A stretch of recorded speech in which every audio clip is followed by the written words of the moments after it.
8:19 en el territorio continental ecuatoriano, buscando la verdad y abogando por la unidad nacional en pro de la paz y la seguridad en el Ecuador.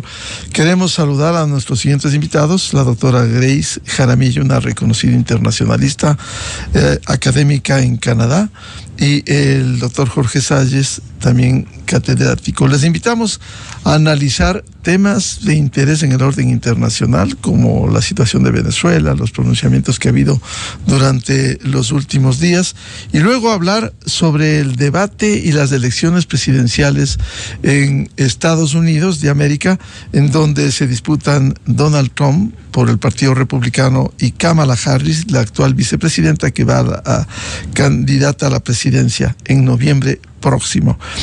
Quisiera empezar con este tema de Venezuela. El Parlamento español este miércoles reconoció con 177 votos, por cierto, no es una decisión vinculante para el jefe del gobierno español, Pedro Sánchez, pero es un mensaje político importante del Congreso español de reconocer a Edmundo González Urrutia como presidente de Venezuela. Doctora Grace Jaramillo, ¿cómo ve esta situación de Venezuela y estas posiciones que han asumido los diversos gobiernos? Bueno, buenos días, Miguel, y muchas gracias por la invitación. Lo principal que hay que decir sobre Venezuela es que la situación de derechos humanos y la represión a la oposición es lo que hay que solucionar y lo más urgente. Pero esto no se soluciona con un pronunciamiento del gobierno español, o en este caso específicamente del Parlamento español. La perspectiva y el contexto es que la estrategia de hacer lo mismo que se hizo hace años con Juan Guaidó no dio resultados. Y en este sentido, la presión internacional es más bien para que el gobierno de Maduro ceda posiciones y defender lo que más se pueda los derechos humanos en Venezuela, que ahorita están bajo ataque, especialmente contra la oposición. Y ese es el escenario en el cual nos encontramos. González necesitó urgentemente salir del país, y además asilo político por las circunstancias de represión. Y yo no veo con buenos ojos que empiecen otra vez con una estrategia de reconocer a un gobierno que no está constituido, porque eso solo elimina la presión a Maduro, es decir, no arregla los problemas con Venezuela, porque necesitas negociar necesariamente con un gobierno que esté en funciones para poder disminuir la presión sobre la oposición. Claro, el problema, la imagen de la dictadura de Maduro, hay que decirlo, hacia afuera, no reconoce los resultados y no sustenta lo que dice que el 28 de julio ganó, ni con actas ni con los votos. ¿Por qué hasta el día de hoy no exhibe? Si ganó Maduro, ¿por qué no exhibe y le dice a la comunidad internacional: sí ganamos legal y legítimamente, Grace? Es que no lo va a hacer.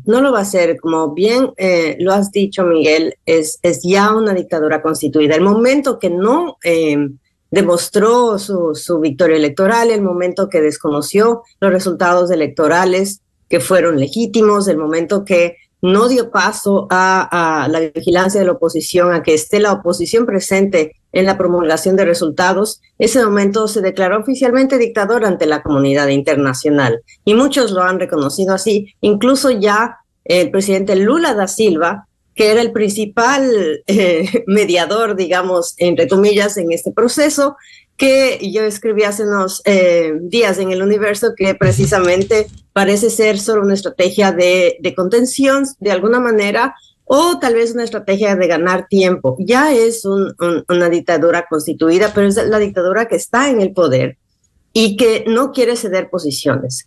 Y yo creo que la estrategia de María Corina Machado ha sido la correcta, en el sentido de tratar de resistir y ampliar la comunidad internacional, ampliar el respaldo que tiene la oposición y las fuerzas democráticas dentro de Venezuela para poder avanzar. Es decir, exactamente, ya es una dictadura constituida, ya toda América Latina lo sabe, y lo que hay que hacer es tratar de generar más presión internacional para que haya una transición democrática. Bienvenido al doctor Jorge Salles, catedrático. Doctor Salles, ¿cómo ve esta situación de Venezuela con una circunstancia, esta inquietud que nos plantea efectivamente la doctora Grace Jaramillo? ¿Hay un problema? Gracias, Miguel. Primero déjeme saludar a Grace. Hay un problema de fondo, doctor Salles. El tema de los derechos humanos. Niños y adolescentes presos sin justificación de la justicia.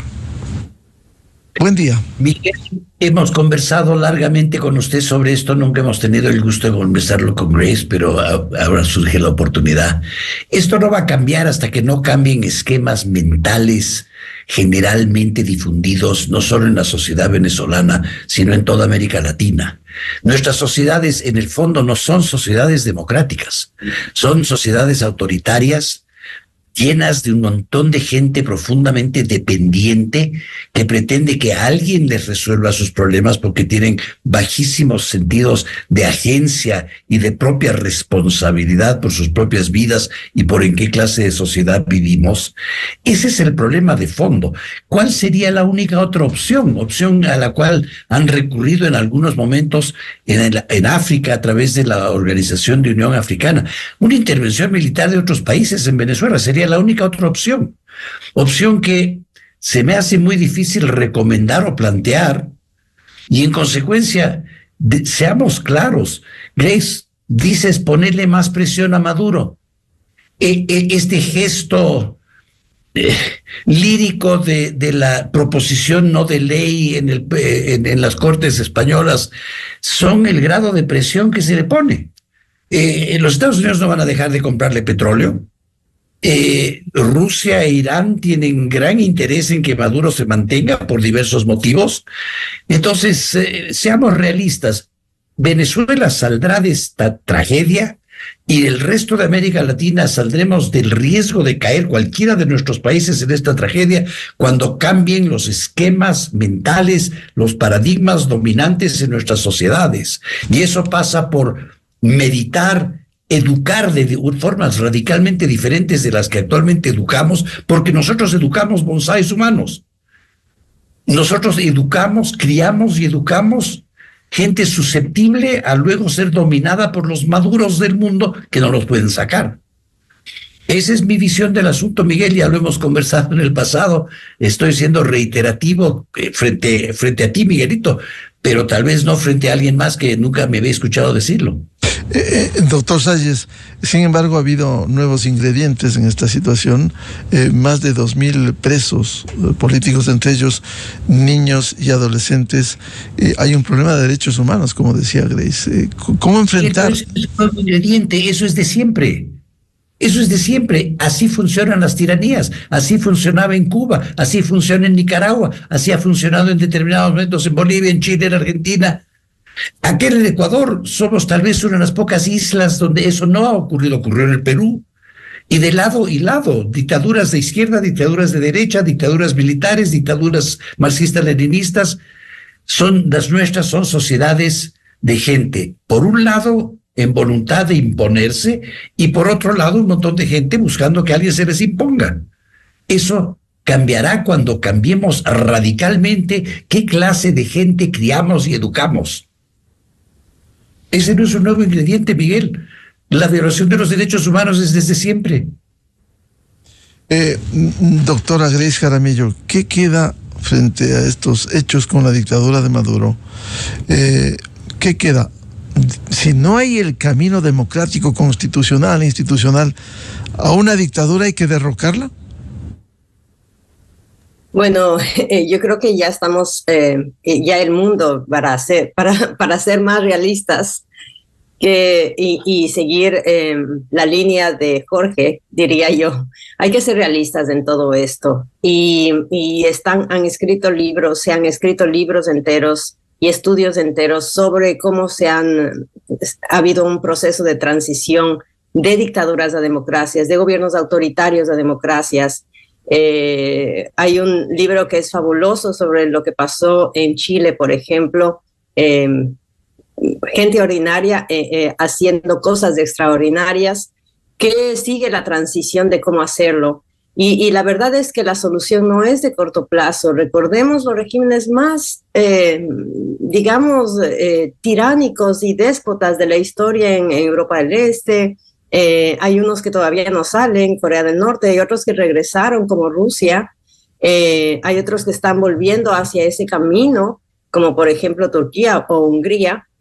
Y el camino no es fácil, no pasa nunca casi por una solución militar, si no vemos lo que hizo Estados Unidos en Afganistán e Irak, y resultó aún peor el remedio que la enfermedad. Y yo creo que todo eso sí ha sido leído y estudiado detenidamente por gente como María Corina Machado, por eso la menciono, porque ella sí no era optimista por un momento, pero ella también sabía que era un proceso largo y difícil. Las dictaduras no se van solas o por su buena voluntad. Hay un conjunto de incentivos que hay que seguir presionando, y esto va a durar posiblemente un par de décadas para que todo, o sea, haya una transición democrática. Y sin una presión interna dentro de Venezuela y una presión externa, esto no va a pasar, en parte porque hay que darles los suficientes incentivos a los militares venezolanos, al ejército venezolano, para que apoyen la transición. Sin eso, o sea, con invasión, sin invasión, y no creo nunca en una invasión, porque si estamos preocupados por los más de 2.000 detenidos, muchos de ellos bajo tortura o sufriendo torturas, muchos de ellos menores de edad, vamos a vivir un escenario mucho más trágico con cualquier iniciativa militar que a alguien se le ocurra, que creo que no debe pasar.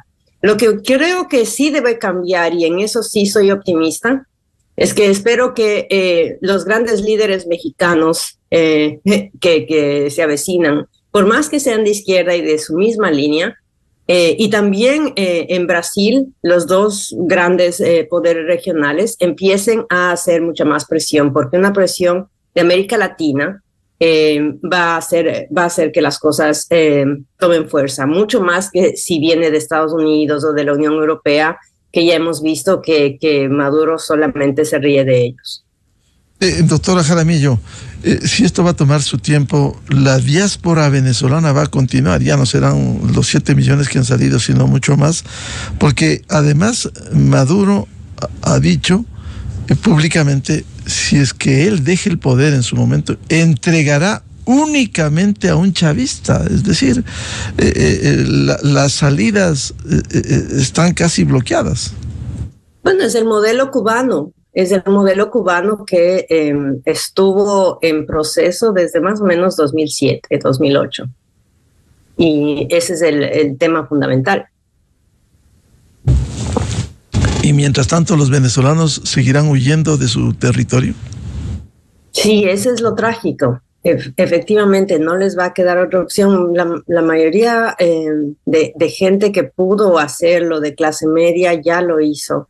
Y la diáspora va a seguir creciendo, así como creció la diáspora en menor proporción, por supuesto, porque es un país más pequeño, el de Cuba, como está siguiendo el camino también Nicaragua. Hay mucha gente que está saliendo de Nicaragua o ya salió hacia Estados Unidos, hacia otros países de Centroamérica, hacia México, y no lo vemos, ¿no? Doctor Jorge Salles, ¿qué queda en Venezuela? ¿Habrá que derrocar, como dijera un expresidente, derrocar al dictador? ¿No queda otra cosa?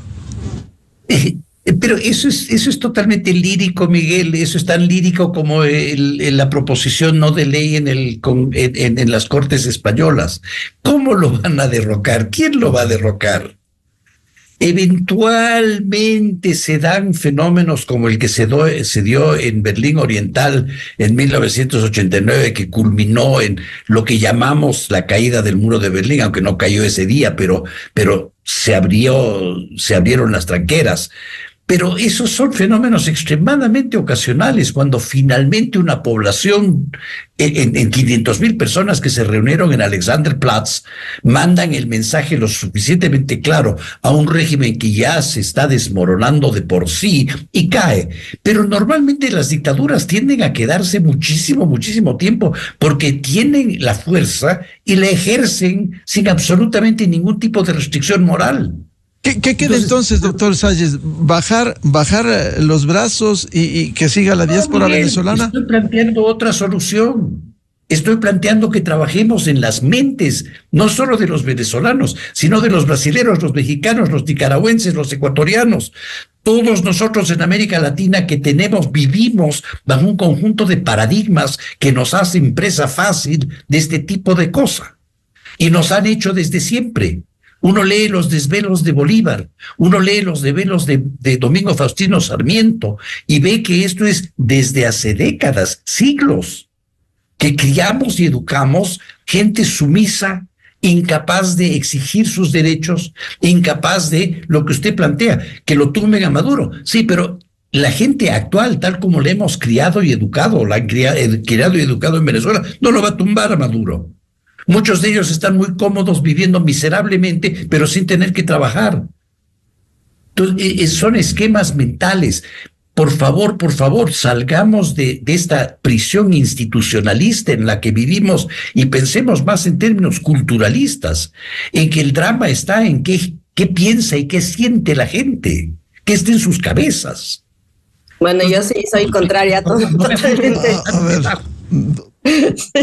A ver, doctora Jaramillo.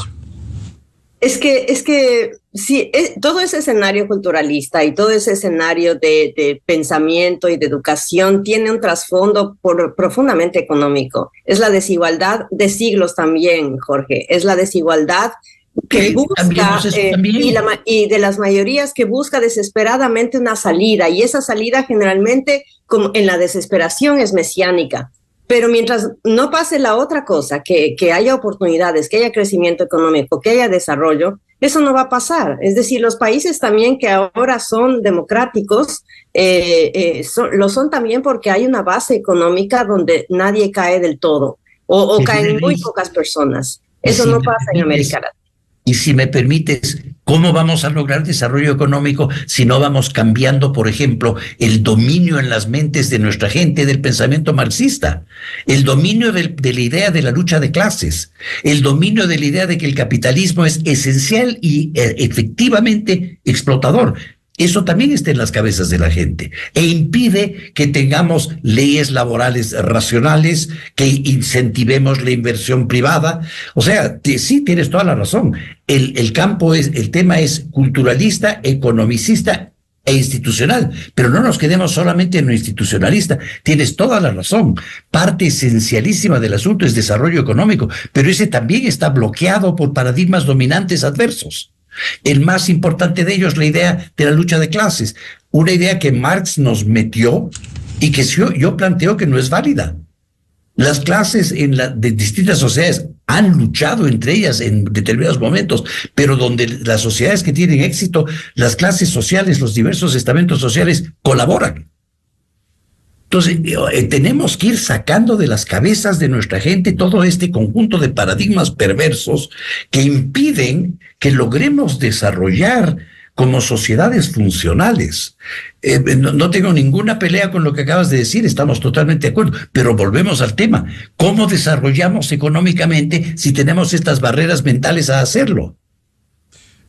Las tenemos que eliminar. Claro, doctora Grace Jaramillo, ¿cuál debiera ser el papel de la comunidad internacional? Mucho más activa, y el caso, decía usted, es muy importante en América Latina, países como Brasil, Colombia que ha estado aliado con México respecto de las elecciones en Venezuela, pero que no han definido un papel mucho más firme frente a los acontecimientos.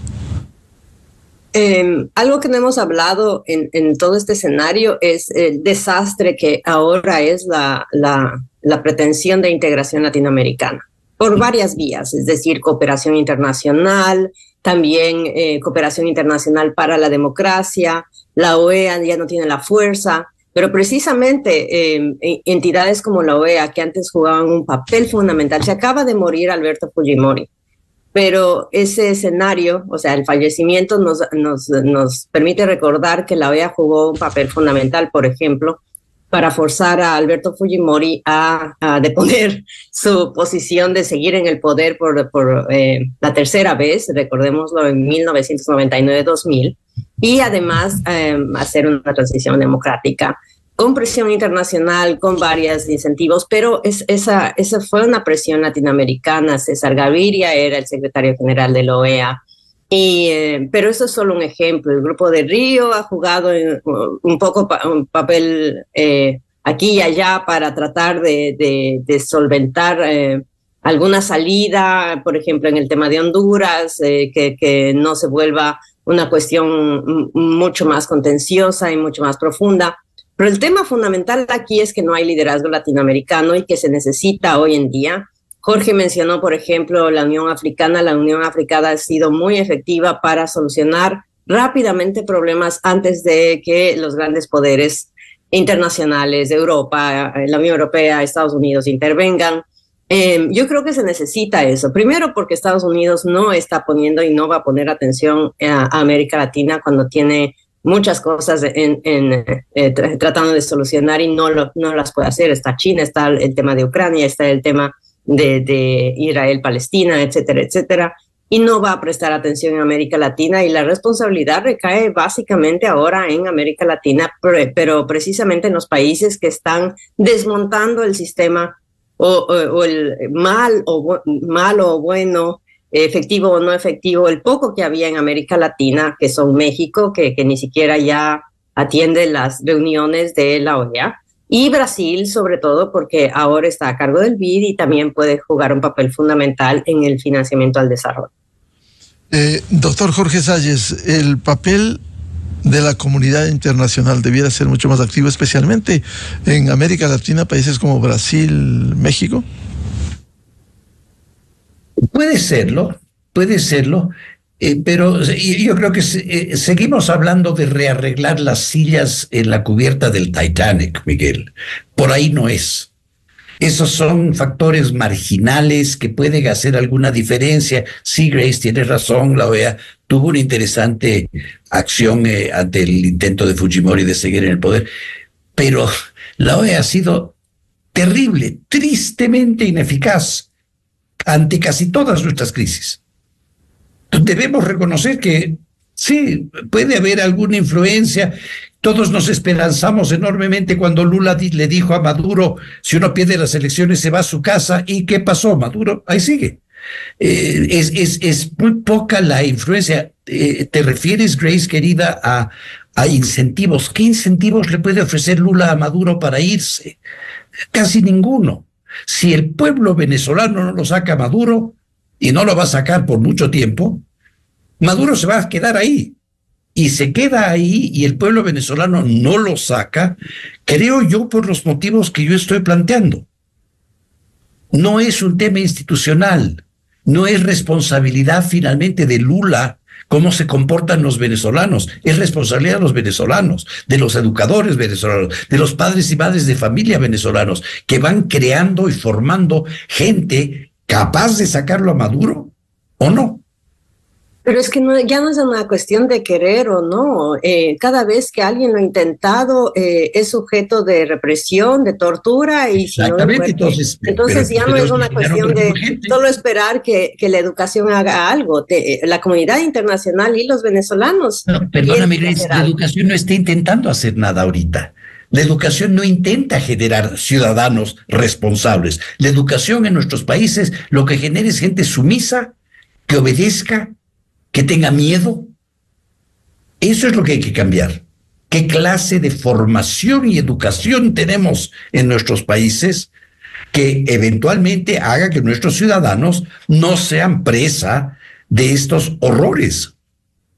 Por favor, no estoy diciendo crucémonos de brazos, estoy planteando cambios radicales en cómo formamos y educamos y, en consecuencia, qué clase de gente criamos y educamos. No estoy planteando cruzarnos de brazos, no me acusen de eso, sería acusación falsa.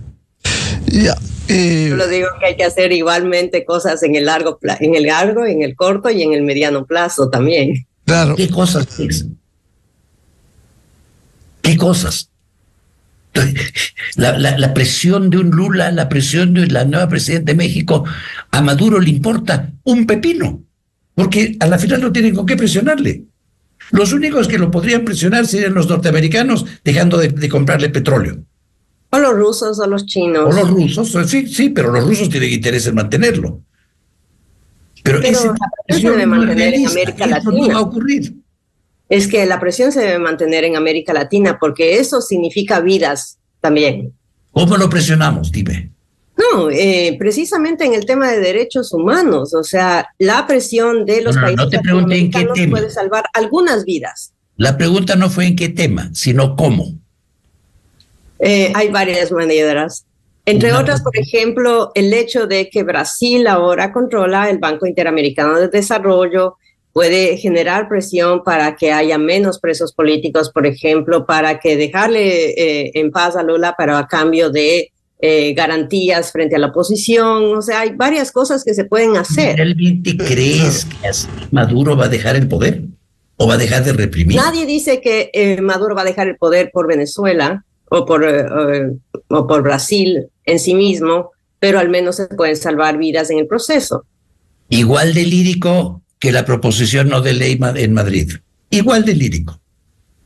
Bueno, pero el pueblo venezolano tiene que seguir reivindicando sus derechos. No es posible, y vemos a diario cómo reclaman la detención de niños, de adolescentes, de menores, mientras Maduro lo que dice es que dejará el poder. Cuando lo haga, a un chavista, quizás a Diosdado Cabello o al actual fiscal que muy poco actúa en defensa de los derechos humanos. Y Maduro incluso les dijo a algunos guardias bolivarianos que quiere ver muertos. Pero todos sabemos qué clase de sátrapa es. Eso no es nuevo. Bueno, no, nada es nuevo, pero estamos hablando de qué debe hacer la comunidad internacional, y la comunidad internacional debe seguir hablando de cómo se resuelve esto, que es distinto. Claro, ustedes están hablando de qué debe hacer la comunidad internacional. Claro, yo lo que les estoy diciendo es que eso es lírico. Yo creía que la pregunta era qué debe hacer la comunidad internacional en este momento. Así es, sí. El papel de la comunidad internacional, decíamos. Pero bueno, este tema polémico de Venezuela seguiremos hablando. Quisiera hablar de un tema quizás más importante en este momento, sin deslegitimar lo que sucede en Venezuela. Las elecciones en Estados Unidos, Grace, ¿cómo vio el debate que, de acuerdo con los primeros resultados, le ganó ampliamente Kamala Harris a Donald Trump? Bueno, yo sí esperaba que eso pase, en parte porque no es Donald Trump ni de hace 4 años ni de hace 8 años. Y es un Donald Trump visiblemente afectado por, no sé, la edad, sus problemas legales, demencia senil, etcétera, etcétera. Y es alguien que está profundamente afectado también por todo lo que le está pasando con las elecciones. Es decir, no es una campaña que está funcionando bien. Las convocatorias a las grandes concentraciones que antes llamaban a multitudes, ahora no están pasando.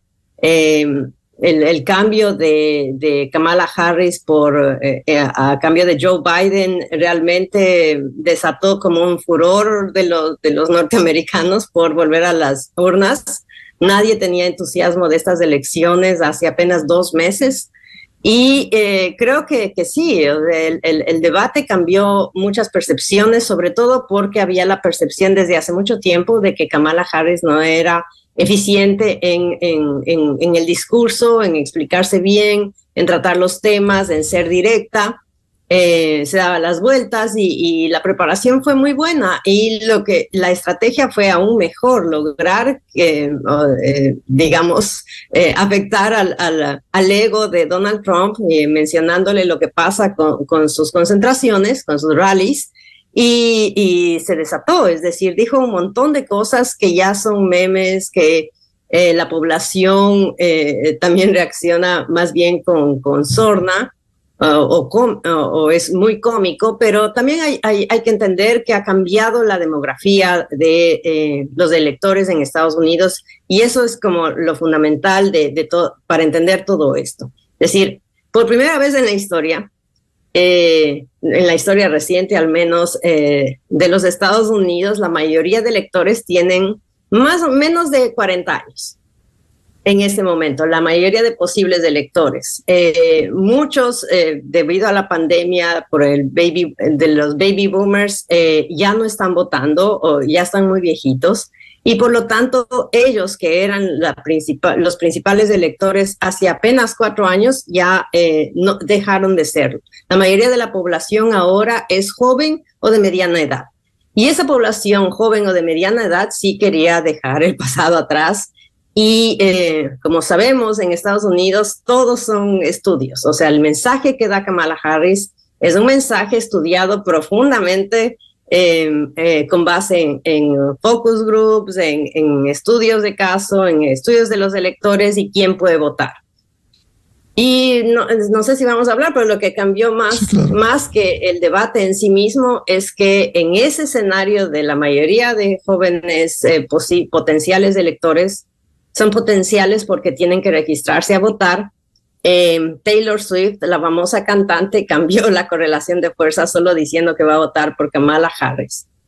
Solo para darle un dato que pueda ser simpático para la audiencia. Durante el debate siempre hay registros de nuevos electores durante el debate. Entonces, más o menos 200,000 nuevos electores se registraron durante el debate, es decir, estaban entusiastas por votar y ya se registraron a votar.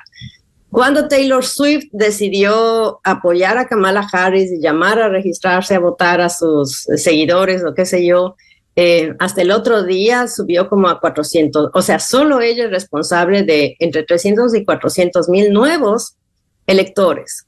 Y lo fundamental es que ella sí, a diferencia de otras cantantes que tienen más apoyo liberal en California o las costas, ella sí tiene apoyo en los estados que son de mayoría republicana o los llamados estados swing state o los estados morados que sí cambian de elector de acuerdo a las preferencias de los electores. O sea, no están definidos ni como demócratas ni republicanos, que son más o menos 9. Doctor Jorge Sánchez, ¿cómo ve este proceso electoral en Estados Unidos, elecciones en noviembre próximo, y partiendo del debate que hubo ya en otras condiciones entre Trump y Kamala Harris? Comienzo por aplaudir el brillante análisis de Grace. Me parece clarísimo, brillante. Agrego tal vez solo una cosa. El debate, uno de los objetivos fundamentales que ya estaba identificado como fundamental para Kamala Harris era hacerse conocer. Un 28% de los electores que ya habían expresado su intención de votar habían dicho en una encuesta que no conocen lo suficiente acerca de ella. Y ese objetivo me parece que lo cumplió espectacularmente. Se hizo conocer como figura sólida, conocedora, fuerte. Logró algo que nunca nadie antes que había debatido con Trump había logrado, que era descomponerlo a Trump, que es en sí, para mí personalmente, por mis propios sesgos, un mérito maravilloso. Me parece que lo más importante es que los demócratas no se duerman en sus laureles, no sientan que ya está del otro lado. La cosa sigue siendo muy peleada. Trump representa una fuerte corriente de gente resentida, carcomida por dentro, llena de todo tipo de problemas sociales y sociopsicológicos. No es presa fácil. Yo creo que es altamente probable que Kamala Harris logre una victoria. El debate fue un tremendo paso para adelante. Si hubiese tropezado, pensemos en el último debate. El último debate terminó la vida política de Joe Biden. Nada más que la vida política de Joe Biden, o sea, una tremenda vida política, más de 50 años en la palestra en el más alto nivel. Entonces, yo creo que uno de estos debates puede terminar la carrera de alguien. No terminó la de Kamala, ciertamente, tampoco la de Trump, pero tremendo gran paso que fue para adelante. Y nuevamente te felicito, Grace, porque tu análisis me parece brillante, apoyada con, por ejemplo, el evento de Taylor Swift. Esto significa que hay que seguir y seguir y seguir acelerando un proceso espectacular. Realmente ha sido espectacular desde el momento en que Joe Biden anunció, cosa que la historia debe reconocerle, un acto de sacrificio personal que merece el más profundo aplauso y el mayor respeto.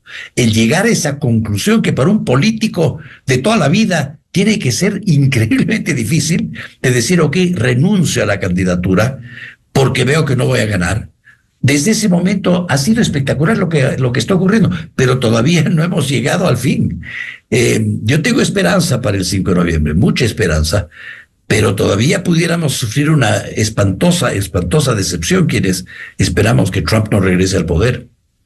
Doctora Grace Jaramillo, ¿debe haber el nuevo debate como ya se habla entre los dos candidatos? Yo creo que le beneficiaría mucho a Kamala Harris un nuevo debate, pero Donald Trump ha dicho ayer, y por todos los comentarios que hubo, incluso en la cadena Fox, que no quiere debatir, porque sabe que puede pasar lo mismo, y deben haberle dicho las encuestas lo que pasó, ¿no? Él insiste en que ganó y todo lo demás, pero creo que no hay muchas posibilidades. Pero también había que acotar una cosa en todo esto, en cómo se destruyen las democracias. También está el papel de la desinformación en Estados Unidos, que es rampante. Y una de las cosas fundamentales es que ahora la penetración de la cadena Fox, de otras cadenas como Newsmax, que es del grupo que está detrás de todos esos QAnon y también de una obsesión nacionalista religiosa, se llama nacionalismo cristiano, que está creciendo en Estados Unidos, ha tenido un papel fundamental en mantener ese apoyo constante y sonante hacia Donald Trump a pesar de todos los procesos penales en su contra. Y para que veamos que la cultura y la educación no significa mucho, al final del día, es que el tema fundamental en Estados Unidos ahora está pasando por quién escucha qué cadena, y además cuáles son las ideas fundamentales dentro del proceso. Y además este desencanto con la deindustrialización en el centro de Estados Unidos que no ha logrado solventarse realmente. La mayoría de empleos está en servicios, la gente está descontenta, sobre todo en el famoso medio este. Y eso o sea, siempre la gente, por ejemplo, la que está indecisa, siempre dicen, bueno, es que yo siento que los precios estaban más bajos y tenía más empleo cuando estaba Trump, y ese sentimiento está haciendo también un juego contra la democracia. Los demócratas tienen razón, y esa es la razón de la generosidad de Joe Biden, del presidente. Es decir, están tratando de salvar la democracia porque ya ha dicho Donald Trump que ellos van a convertirse, o sea que este va a ser la última elección.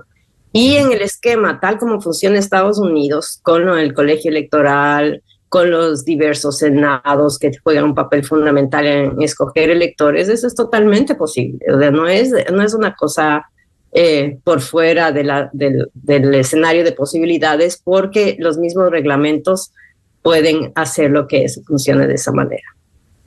Doctor Jorge Salles, debiera haber este nuevo debate, como se ha planteado, con todos los resquemores que tiene ya Donald Trump. A ver, Miguel, voy a contestar dos preguntas, si me permites. La una es, debiera haber, sí, siempre es, creo que valioso para los electores tener una nueva oportunidad de verlos cara a cara, de escucharles desafiarse mutuamente, de escucharles precisar mejor qué plantean, por qué lo plantean, etcétera. La otra pregunta que me voy a permitir contestar también es cuál es la probabilidad de que ocurra. Y Grace, sí, tienes toda la razón. Yo creo que toda la gente alrededor de Trump preferiría que no, pero es tan ególatra y él es tan capaz de mentirse a sí mismo, de engañarse a sí mismo, que muy probablemente cree que ganó el primero y ahora quiere ir a ganar el segundo, lo cual obviamente sería muy beneficioso para Kamala Harris y los demócratas. O sea que yo sí creo que es posible que ocurra, no obstante la creo que evidente realidad de que le sería muy poco conveniente a él, pero es un hombre cuya mente funciona de maneras tan extrañas que es perfectamente capaz de decir, venga, porque como gané el primero, ahora gano el segundo. Ojalá. Ojalá, porque sería desastroso para él volver a someterse a la misma humillación a la cual Kamala Harris lo sometió.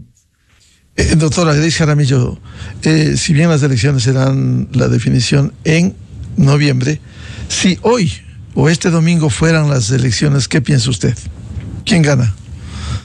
En ese momento ganaría todavía Kamala Harris, pero con muy poco margen, apenas 1% posiblemente. Y es porque tiene que todavía entrar en vigencia los nuevos votantes. Y los nuevos votantes todavía no se han registrado. Y esto es lo fundamental en las nuevas elecciones. Como expliqué antes, los nuevos electores van a definir esta elección. Y si es que no hay suficiente tiempo para registrar estos nuevos electores, es posible que sí, si este domingo serían las elecciones, podría ganar Kamala Harris, pero con muy poco margen de maniobra, como para solventar los problemas que se le vienen en el colegio electoral en los famosos swing states. En al menos 4 ya lograron en estos 4 años tener control republicano. Y no solo control republicano, que sería normal en una democracia, sino control republicano de los que forman el movimiento MAGA de Donald Trump. Doctora, y ese es un movimiento no democrático dentro del Partido Republicano que además no sigue las reglas de juego. Y como son reglas de juego provenientes de una tradición de common law, es decir, de la tradición de precedentes, entonces ellos no están obligados a hacer una cosa o la otra. Así es que es muy riesgoso hacerlo este momento. Pero como es en noviembre, con los nuevos electores, ¿pudiera ampliarse, si se mantiene esta tendencia, lo de Kamala Harris? Sí, o sea, quienes observamos todo esto de la política estadounidense, sabemos que necesitan un margen mucho más grande para romper el bloqueo republicano y para garantizar que se cumpla la ley. Porque el 2020 demostró que mucho está en juego y que en un escenario con muy poco margen de maniobra, apenas o sea, el margen fue de apenas 500,000 votos o no menos. En algunos estados se ganó 78,000 en los cuatro estados clave. En los 4 estados fundamentales. Y eso, 500, o sea, 500 electores más o menos. Es decir, ese margen, ese línea de margen de maniobra que tienen ahorita los demócratas es muy poco para solventar, como digo, el problema de un partido republicano increíblemente autoritario, populista ahora y bajo el control de MAGA. Recordemos que quien maneja el partido en este momento es nada menos que la hija política de Donald Trump. Y ellos han ganado tanto el control del Partido Republicano que muchas voces, como Mitt Romney, como Liz Cheney, como incluso Mitch McConnell, que era un sagaz lobo estepario que controlaba las riendas del partido, ya no están. Fueron hechos a un lado por el movimiento de Donald Trump. Y eso es lo peligroso. Doctor Jorge Salles, si las elecciones fueran en este momento, ¿qué pasaría? Pero como es en noviembre, ¿usted cómo ve? Coincido con Grace. Yo creo que ya la cosa ha llegado donde Kamala Harris probablemente ganaría mínimamente. Coincidiendo con todo el análisis me permito que ha hecho ya Grace, me permito agregar un factor más, que es las elecciones del Senado y de la Cámara. Porque cuando se reúna el Congreso en enero para ratificar los resultados de la elección, o sea, el mismo fenómeno que ocurrió el famoso 6 de enero del 21, es fundamental que tanto el Senado como la Cámara de Representantes tengan mayoría demócrata. Y en consecuencia haya mucho menos posibilidad de algún tipo de, llamémoslo lo que sería alguna forma de golpe de Estado, para tratar de prevenir la ratificación formal de la elección de Kamala Harris. Y creo, Grace, que apuntas al factor fundamental, la incorporación de cientos de miles, si no millones, de nuevos votantes que se den cuenta de que es crucial que sí voten.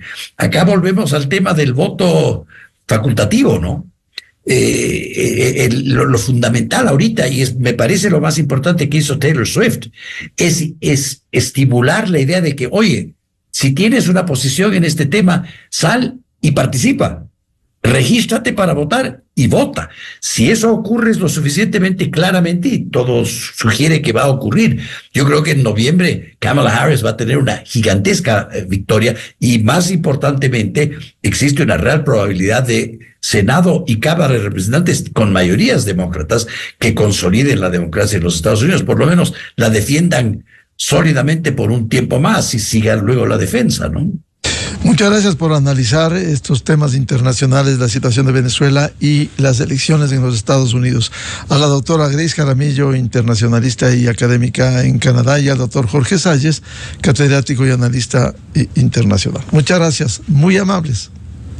Un gusto. Gracias. Igual. Un gusto, saludos. Muchas gracias. Con esto cerramos la jornada de entrevistas y debates, la opinión diversa y libre en la revista de Opinión Democracia, y les deseamos un feliz jueves a todos. Ya viene en Exa FM el show de la papaya. Muy buen día. La revista de Opinión Democracia, buscando la verdad en todas partes.